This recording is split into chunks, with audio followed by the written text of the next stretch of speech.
સ્થાનિક સ્વરાજ્યની ચૂંટણીની જાહેરાત થઈ ગઈ છે ત્યારે ફરી એકવાર જિલ્લા અને તાલુકા કક્ષાએ તેમજ મોટા શહેરોમાં પણ રાજકીય માહોલ ગરમાઈ ગયો છે। જૂનાગઢમાં ભાજપને ઝટકો લાગ્યો છે। શું છે આ ઝટકાનું કારણ જાણીએ અહેવાલમાં। નમસ્કાર, BS9 TV ન્યૂઝ પર હું છું આપની સાથે નિધિ ગઢવી। હજુ ગઈકાલે જ જૂનાગઢથી ભાજપના આંતરિક વિખવાદનો મામલો સામે આવ્યો હતો, ત્યારે આજે ફરી જૂનાગઢથી જ ભાજપને ઝટકો આપતા સમાચાર સામે આવ્યા હતા। ચોરવાડ શહેર ભાજપમાં સ્થાનિક સ્વરાજ્યની ચૂંટણી પહેલા જ કોંગ્રેસે ગાબડું પાડ્યું છે। ભાજપના સૌથી વધુ કાર્યકરો કોંગ્રેસનો હાથ પકડ્યો છે। રબારી અને કોળી સમાજના આગેવાનોએ કેસરીઓ છોડીને કોંગ્રેસનો પંજો પકડ્યો છે। ગીર સોમનાથના ધારાસભ્ય વિમલ ચુડાસમાએ કાર્યકરોને ખેસ પહેરાવીને વિધિવત રીતે કોંગ્રેસમાં જોડ્યા છે।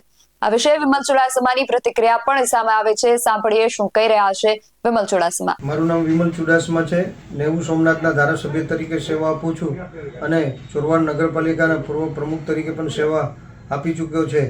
ત્યારે આજે કાલે ચોરવાડ નગરપાલિકાની સામાન્ય ચૂંટણી જાહેર થઈ છે।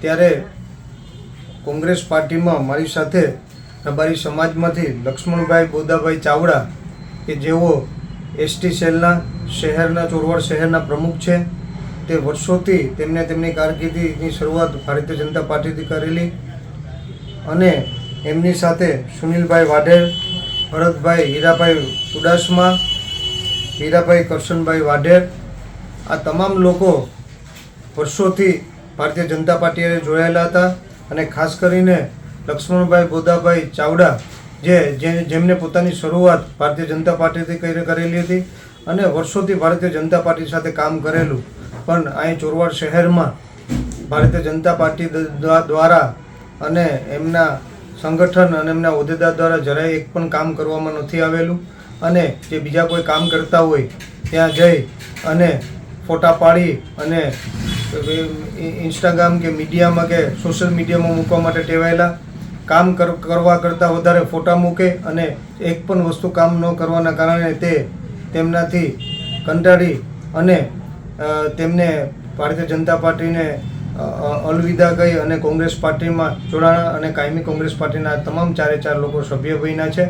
અને જે ચોરવાડમાં અત્યાર સુધી જે 10 વર્ષથી અમારી પાસે એ પ્રમુખ તરીકેનું શાસન હતું અને કોંગ્રેસની કામગીરી અને વિચારધારા અને અમારી કામગીરી જોઈ અને એ અમારી સાથે જોડાણા છે અને આજે એમને મોટી સંખ્યામાં 700 થી 800 મુખ્ય આગેવાનોની વચ્ચે તેમને કોંગ્રેસ પાર્ટીનો ખેસ પહેરી અને ભાજપને અલવિદા કહ્યું છે અને ભાજપમાં મોટું ગાબડું પડ્યું છે। હજી પણ ઘણા પણ ભાજપના આગેવાનો પણ કોંગ્રેસ પાર્ટીમાં જોડાવાના છે।